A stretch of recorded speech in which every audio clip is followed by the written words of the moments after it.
Would you rather go around town as Superman or Clark Kent? Hello again, everybody. I'm Eli's dad with Project Eli, where we educate, lead, and inspire. And today we're going to start an ambitious series on how you can become Superman, or in today's politically correct world, super person, most of the time. You have the powers to become that super person. That's what we're going to talk about today. So join Eli and me as we discuss how to take your superpowers and use them to the max.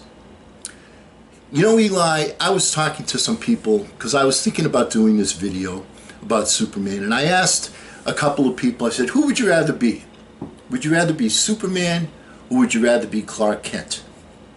And you know, a couple of people said they'd rather be Clark Kent.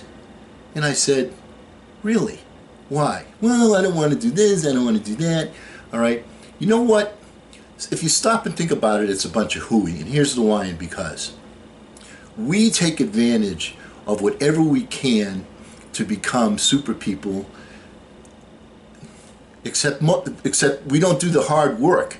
Let me give you a couple of examples, all right? Do you have a TV remote at home? Do you get up out of your chair to change the channel? Or do you click the remote and change your channel that way? You know, one of the things, Eli, that I always tell you is how tough we had it as when I was a kid versus the way it is right now. We had to walk across 7 feet of shag carpeting to change the channels, all right? So life was a lot tougher back then.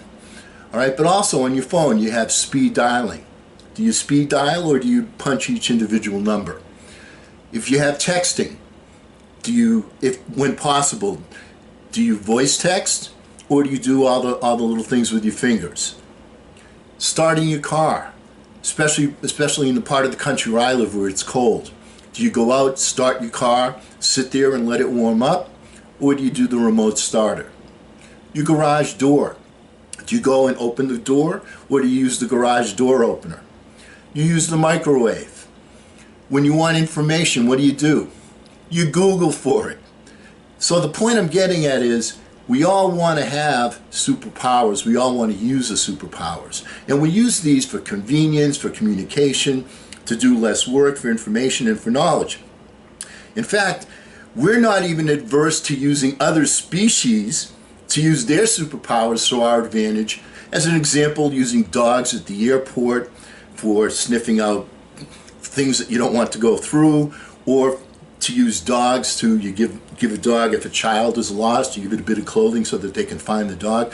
So we are always in search of having superpowers, of using superpowers to advance our life. Or are we?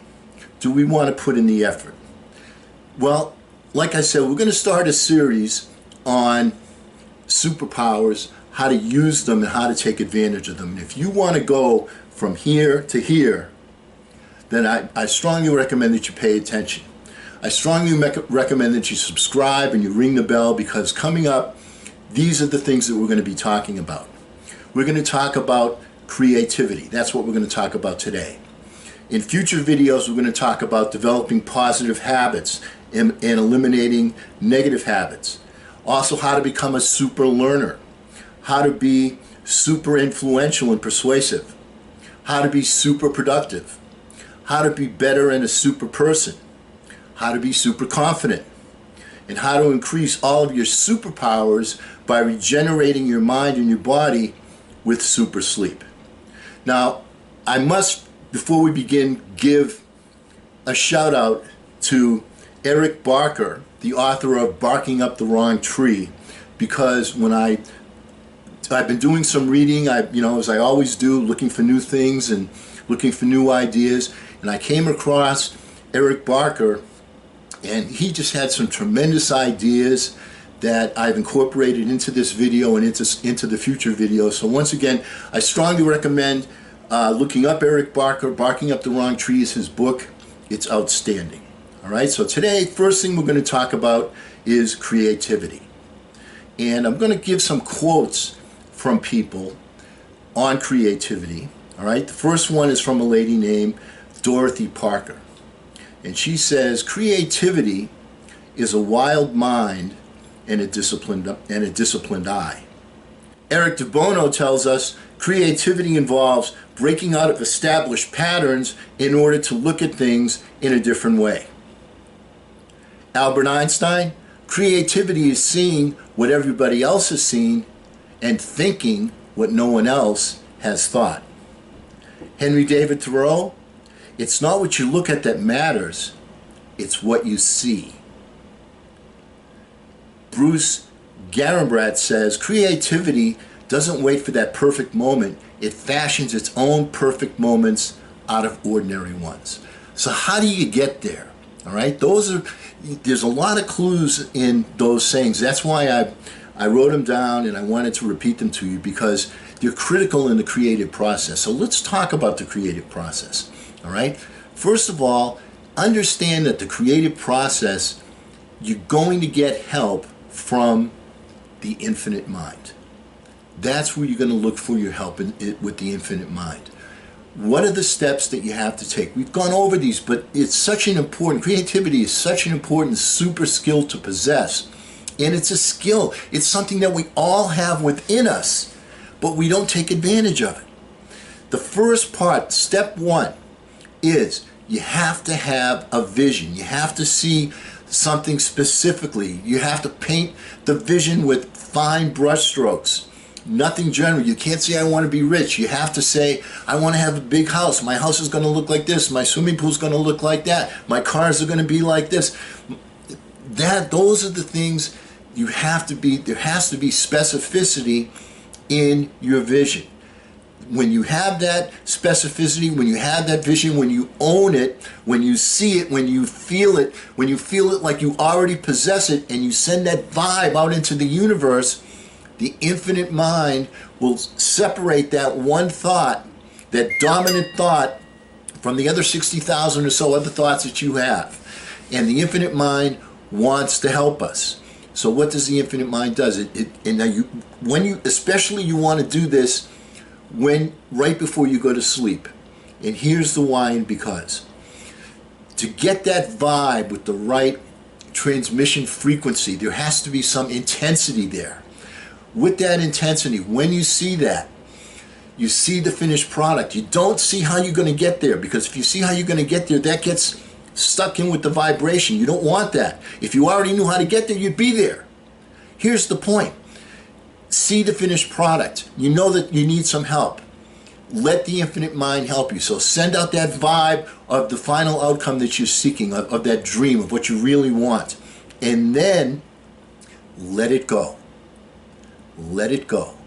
And you want to do this right before you fall asleep. In the final 5 minutes before you cross the border from consciousness to subconsciousness, that's when you want to have this thought.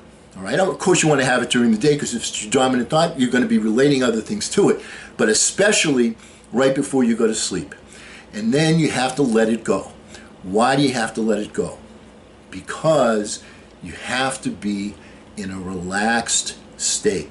That is the time that the infinite mind is best able to transmit to you. So the transmission out is going to be something with intensity, but in order to receive the transmission, the incoming transmission, it's best you get that the most often when you are in a relaxed state. So you get it in a mind flash while you're sleeping. You'll get it when you're taking a shower. Einstein used to get his best solutions when he was taking a relaxing shower. The people that are the achievers all tell us when they're in a relaxed state, that is when they will receive their mind flashes. And they also tell us that they don't always come to us whole in one big final solution. It doesn't work that way. Most of the time it comes in bits and pieces, and you have to assemble those pieces. All right, so you have to be in a relaxed state in order to receive that. Now, that's not the only time that you're going to get those inspirations. We call it, a lot of people call it intuition. That's the way the universe remains anonymous with you. It sends you that information, because think of all the progress that man has made from day one. Man didn't think of all those things. We were given some inspiration, some thoughts, some ideas, some ways to move forward. And some people take advantage of those, and other people go, oh, that's just a dream. I'm not going to worry about that. All right? Your intuition is a key thing. Einstein used to say all the time, you know, intuition is the key. Imagination is the key. Additionally to getting these imaginative, intuitive mind flashes, also, because the universe wants to help us, you're also going to find some circumstances are going to happen that you couldn't predict or plan. They just happen, and you say, oh boy, this is the universe helping me out. I better take advantage of this. Now, a lot of the time, when you get these mind flashes, the things that you receive don't seem to make sense to you from the get-go. Follow them anyway.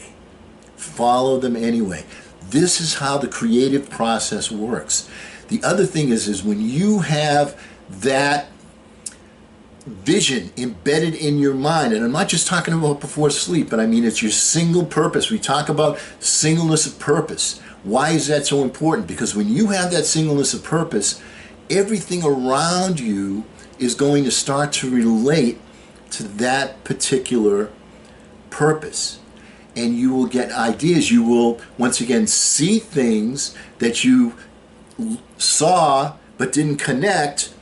You've gone through past that road sign a million times. You've heard that commercial on TV. You've heard somebody sing that song. And then all of a sudden, it'll connect with you. Now, once again, just to prove to you the thing about being in a relaxed state, how many times in life have you gone through when someone said, do you remember so-and-so? Do you remember their name? No, I can't remember their name. Or do you remember when that happened? Or do you remember this? Do you remember that? And you go, no. You have a vague recollection. And then all of a sudden, while you're brushing your teeth, or while you're driving down the road, or when you just, you know, when you're watching TV and you doze off for a second, and that's when the mind flash comes to you. It's happened to you. It happens to everybody. Why don't you do these things consciously? If you could fly, wouldn't you fly? You have the skill to fly in your mind, the creative skill, the skill to be creative. But we don't take advantage of it. This is step one in our series. Be creative. Here's how to be creative. These are the steps to follow. Have a singleness of purpose. Focus on it. Let it go. Go to sleep. Let the universe give you some ideas. It doesn't happen every night. It happens, you know, every once in a while. But make sure that you're able to record the mind flashes. Make sure you're able to assemble the puzzle pieces. Make sure that you recognize when a scenario comes up that's out of the ordinary and you say, this is the universe trying to help me. I want to take advantage of this. This is creativity. Here are some thoughts for the day. This is from George Bernard Shaw. Imagination is the beginning of creation. You imagine what you desire. You will what you imagine. And at last, you create what you will. And this last quote is from a doctor. Think left and think right and think low and think high. Oh, the things you can think up if only you try. And that's from Dr. Seuss. And because we will never end a meeting on a philosophical note, let's get out there and charge! I'm Eli's dad.